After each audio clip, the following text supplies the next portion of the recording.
The Economist editor-in-chief wrote in defense of Bannon's invitation, saying the future of open societies will not be secured by like-minded people speaking to each other in an echo chamber, but by subjective ideas and individuals from all sides to rigorous questioning and debate. Hear, hear. So should Remnant take a page from the Brits' book? The panel is here to discuss.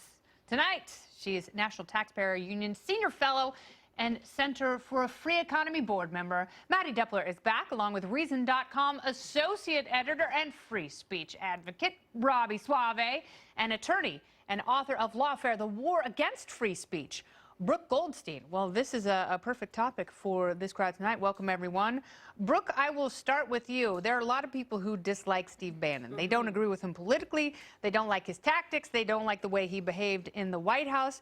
But isn't that all the more reason to want to figure out what makes the guy tick and what he tapped into? Exactly, and I think what you articulated in that monologue and what The Economist said is that, this is the marketplace of ideas. That is the value of a free, open, democratic system. One of my favorite quotes is by Benjamin Franklin. He said, "Whoever would overthrow the liberty of a nation must begin by subduing the freeness of speech." And you have a subversive, intentional movement right now, I think, led by Democracy Matters, led by Media Matters, which celebrities are now kowtowing to attack what they call conservative disinformation. What it really is, attacking anyone who has an opposite point of view. And I think the key here, and what's so appalling, is that those who are on the so-called left who are praised, groups like Code Pink, who were protesting Kavanaugh and who were, front and center at the Women's March, are advocating for violence in the form of resistance.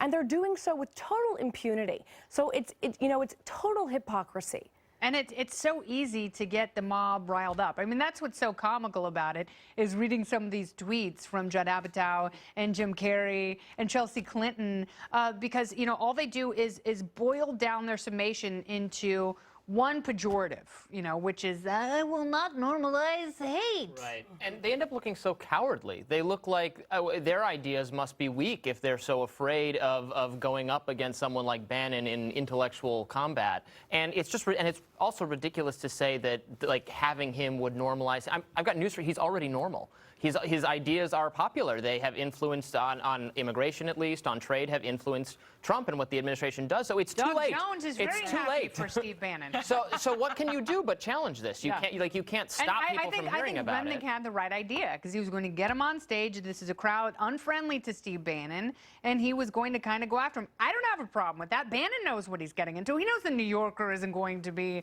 a friendly rally in South Florida. Yeah, we don't need to shield Steve Bannon from the hordes of luminaries at the New Yorker's outpost. But, this is why I don't fear the modern American left. It's because you can't vanquish an enemy you don't know. And they are so afraid to even give credence to someone who does not agree with them that they can't share a stage or even the same oxygen in the same room with someone who might not buy in hook, line, and sinker to what their worldview is. This is very scary. I mean, they succeeded in having Steve Bannon disinvited.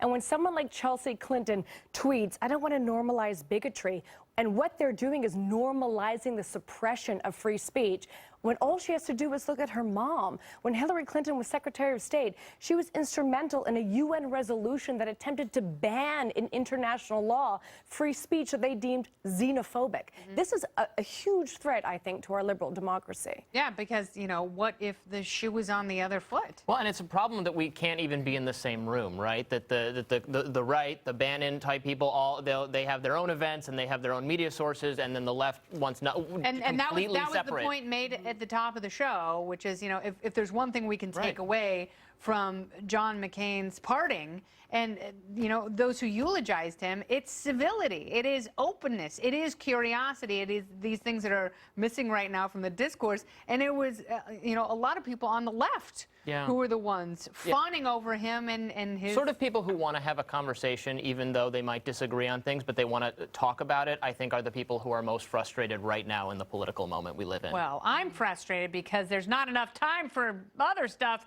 but the panel is going to stick around, because coming up, we're talking Kim Kardashian, chicka pow pow, at the White House. And no, it's not an audition for a post-apocalypto season